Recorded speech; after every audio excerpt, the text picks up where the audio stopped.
Okay, welcome to those of you who weren't with us this week. We missed you guys, and we love you.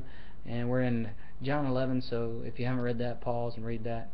We see where Jesus is on the east side of the Jordan River. He's been told that Lazarus, his friend Lazarus, is sick, and he says that this sickness will not end in death. And he goes on with his disciples, saying after several days he waits, and he goes on to say, okay, we need to go see Lazarus. He's asleep. His disciples said, hey, they were just trying to kill you in Judea, so we probably don't need to go back there. And he says, no, you don't understand. And he goes out and tells them plainly, Lazarus is dead.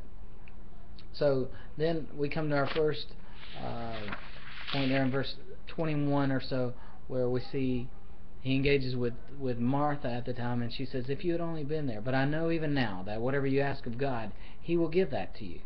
And so she has an understanding of the things of God, an understanding of Jesus, that he's a miracle worker, and she's been around him and such, and Jesus said, I am the resurrection and the life. In verse 25 there, the one who believes in me, even though he dies, will live. Everyone who lives and believes in me will never die, ever, he says. And then he asks her, do you believe this? And she comes into, because she's questioned, oftentimes our faith grows because we're questioned. And she was questioned there. And in verse 27 we see her say, yes, Lord. She told him, I believe you are the Messiah, the Son of God who comes into the world. Then in verse 33 or so we see Jesus Martha goes back to the house and says Jesus wants to see you, to her sister Mary. Mary comes out to where, outside the village, where Martha and Jesus were meeting initially, and she was weeping. She had likely professional mourners around her, Jewish people that were just mourning alongside of her. Some of them were even paid to mourn. And it says Jesus was angry in his spirit, deeply moved, troubled, your version may say. Where have you put him? He asked. And he said, Lord, they told him, come and see. And Jesus wept. He wept likely for several different reasons. Many commentaries believe that certainly it was because he was good friends with Lazarus, and he lost his friend. It shows his human side. Also because Martha and Mary were weeping, he grieved alongside them. But also possibly that Lazarus would have to come back into a sinful world. That hurt his heart there. And also finally for the bystanders standing by, and even his disciples and the sisters as well, didn't truly understand who he was. Just like when he talked to Philip, Philip was asking, just show us the Father and we'll believe.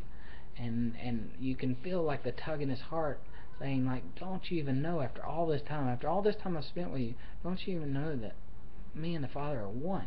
Very similar to that situation, that struggle. Maybe that's why his heart was troubled or angered or angst, it says.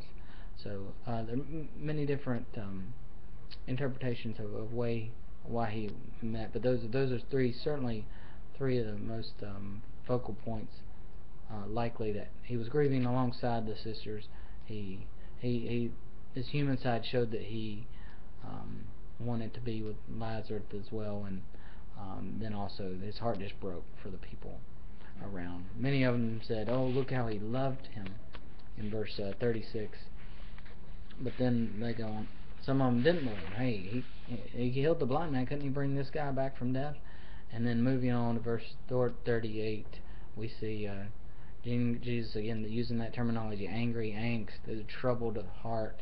He came to the tomb and he said, remove the stone. And Martha reminded him, hey, he's been in there 4 days, it probably stinks.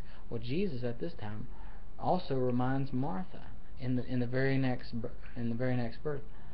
verse. Jesus says to her, didn't I tell you that if you believed you'd see the glory of God? So he's saying, remember, practice your faith.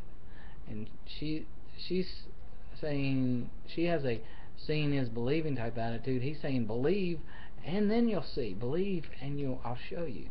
So then we go on verses 42 through the end. Jesus prays to the Father, and he says, I know you hear me, but I'm saying these for the people that are in. He desires the people around to come to know who He truly is, and who Jesus truly is.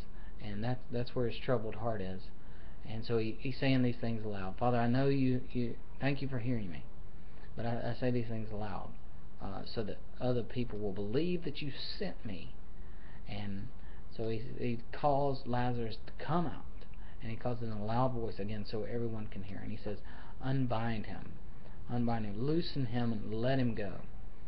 This is a live man. He's no longer in grave's clothes. He's no longer in a dead man's clothes. He's no longer mummified. He's living. Let him go. We too, we've got to examine ourselves. Are we living in grave's clothes? Are we living a dead life? Are we living a life full of abundance in Jesus Christ? Do you know Him? Have you come to know Him? Search the Scriptures. See for yourself. Jesus is alive. He is the resurrection and the life. God bless you. Have a great week.